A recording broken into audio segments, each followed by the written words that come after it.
At the height of imperial power, the Galactic Empire maintained a fleet of approximately 25,000 Star Destroyers across known space, with some estimates suggesting the actual number may have exceeded 30,000 when accounting for vessels under construction, in dry dock for repairs, or stationed in remote imperial territories. This staggering number represents the single largest military-industrial undertaking in galactic history. More Star Destroyers existed than there were planets in the Empire itself. Each Star Destroyer required roughly 5 to 7 years to construct from initial keel laying through final systems integration and certification, meaning the Empire maintained continuous construction operations across dozens of massive shipyards simultaneously just to replace normal attrition and expand fleet capacity. The sheer logistical requirement of producing this volume of capital ships demanded resources that exceeded the entire economic output of most star systems.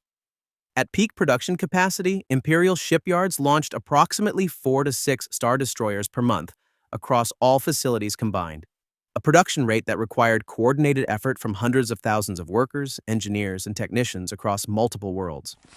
The economic burden of maintaining this production schedule was staggering. Each completed Star Destroyer represented not just the cost of construction, but also the investment in facilities, training, raw materials, and logistics infrastructure required to support its creation. No single world could have sustained this production independently. The Empire was forced to develop an interconnected industrial network spanning dozens of core worlds and specialized manufacturing centers.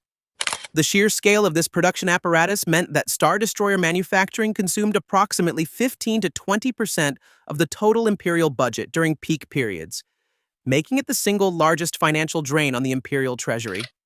This massive resource commitment to Star Destroyer production came at tremendous cost to other Imperial priorities.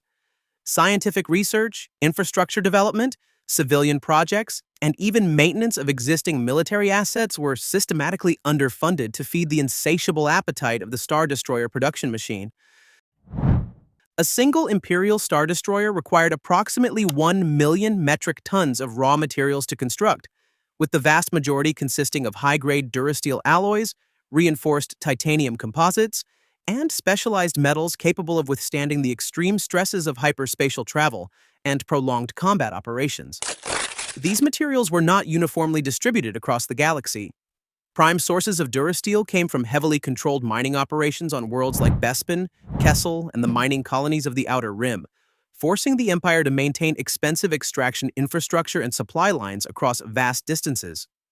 The cost of extracting, refining, and transporting 1 million metric tons of raw materials for a single Star Destroyer exceeded the annual budget of most planetary governments, and this was merely the foundation material upon which all other systems were constructed. Beyond basic structural materials, Star Destroyers required specialized rare elements and alloys for specific applications: cortosis weave components for heat resistance, guadanium steel for armor plating, and exotic materials for shield generator arrays and hyperdrive systems. These rare materials came from limited sources often located in contested regions, or held by suppliers willing to exploit their monopoly positions to demand premium prices. The Empire was forced to either negotiate expensive long-term contracts with these suppliers, or undertake direct military conquest and occupation of resource-rich worlds, specifically to secure material supply chains. Maintaining these supply lines required constant military protection. Supply convoys traveling between mining worlds and shipyard facilities were vulnerable to rebel interdiction, requiring escort fleets that consumed additional resources and military capability. The cost of transporting 1 million tons of material across interstellar distances, accounting for hyperdrive fuel consumption and convoy security, often matched or exceeded the actual mining and refining costs. Over the course of the Empire's existence, trillions of credits flowed out of the Imperial treasury simply to secure raw materials for Star Destroyer construction, representing a massive transfer of wealth from core Imperial worlds to resource extraction colonies and supplier worlds. This economic imbalance created resentment among core worlds forced to subsidize resource extraction and gradually weakened Imperial economic stability as accumulated debt and resource depletion accumulated across the decades. Constructing a single Star Destroyer required the coordinated effort of approximately 15,000 to 20,000 workers across multiple specializations: structural engineers, systems technicians, weapons specialists, hyperdrive installers, and quality control inspectors. These were not entry-level positions. Star Destroyer construction demanded highly specialized expertise and years of training to perform competently.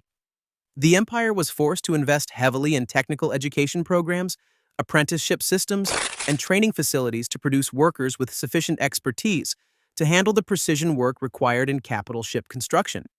A skilled Star Destroyer construction worker commanded salaries significantly higher than average Imperial workers, reflecting both their specialized knowledge and the critical nature of their work.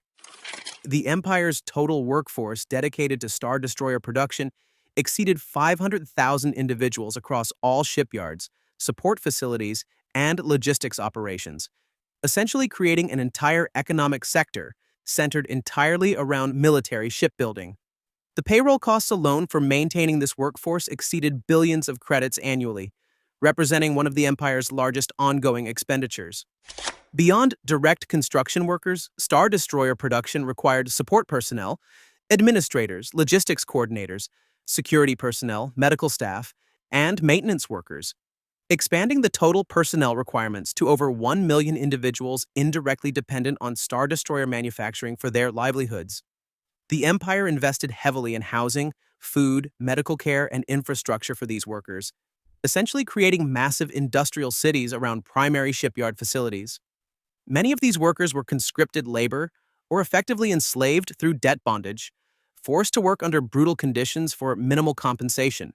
Though this reduced immediate costs at the expense of worker productivity and quality control, Imperial authorities discovered that enslaved or coerced workers produced inferior results compared to well-compensated skilled professionals, leading to a constant tension between cost-cutting measures and the need for quality work.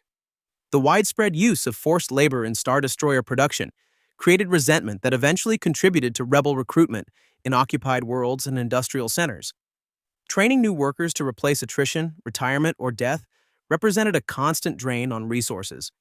The Empire's technical academies consumed enormous budgets while producing insufficient numbers of workers to meet production demands, leading to chronic labor shortages that forced acceleration of training schedules and acceptance of lower quality workers.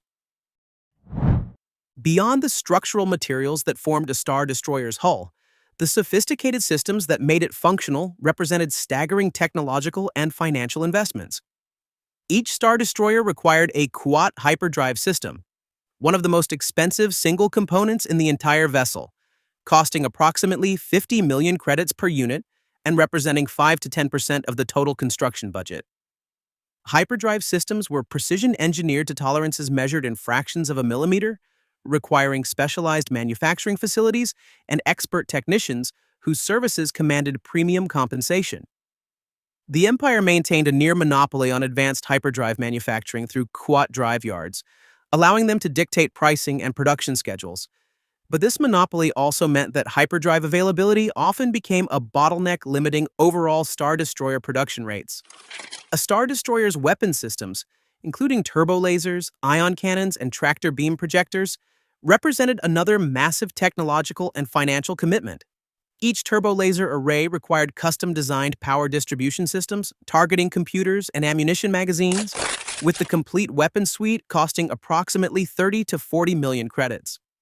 The Empire invested heavily in weapons research and development specifically to maintain technological superiority over rebel forces, and every improvement to weapon systems had to be retrofitted across existing Star Destroyers, creating ongoing maintenance and upgrade costs that extended across the vessel's operational lifetime.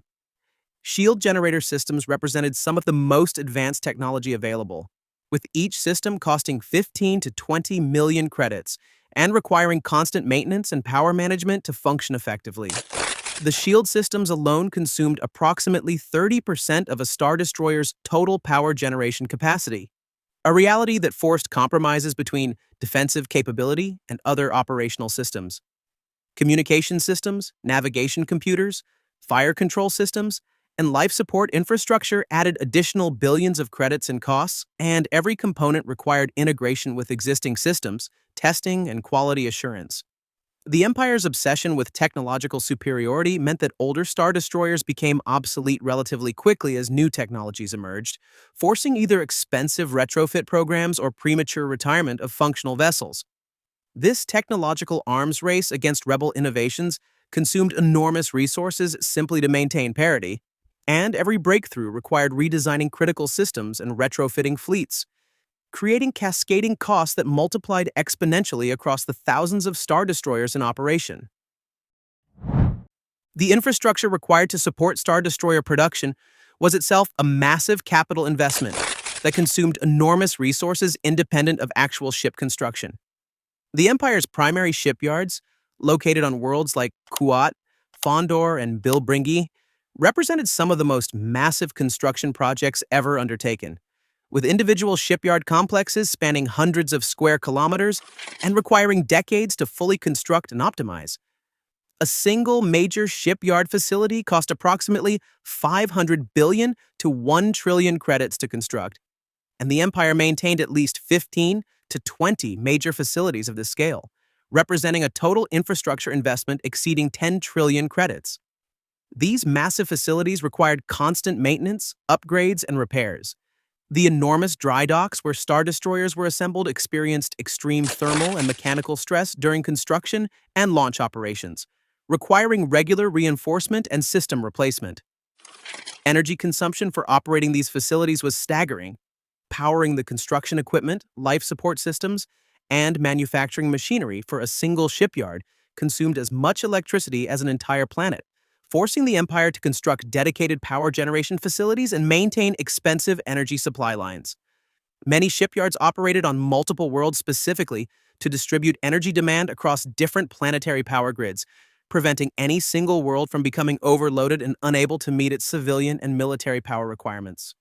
Security infrastructure around shipyard facilities represented another massive ongoing cost. The Empire maintained permanent military garrisons, surveillance systems, and defensive installations around each major facility to prevent rebel sabotage, espionage, or attack. These security forces consumed resources that could have been directed toward other military priorities, yet were considered essential given the critical importance of Star Destroyer production to Imperial military capability. Environmental remediation costs accumulated as massive quantities of toxic waste from metal refining, fuel processing, and manufacturing operations poisoned surrounding ecosystems, forcing the Empire to invest in containment systems and cleanup operations that extended across decades. The total overhead costs for maintaining Star Destroyer production facilities exceeded hundreds of billions of credits annually, representing pure expenditure with no direct return beyond the ability to continue building Star Destroyers. This overhead burden meant that even when Star Destroyers weren't being actively constructed, the facilities consumed resources, and any interruption in production, whether from rebel attacks, labor disputes, or resource shortages, meant that massive overhead costs continued accumulating without generating any actual vessels or revenue. The financial burden of Star Destroyer production did not end upon completion and launch.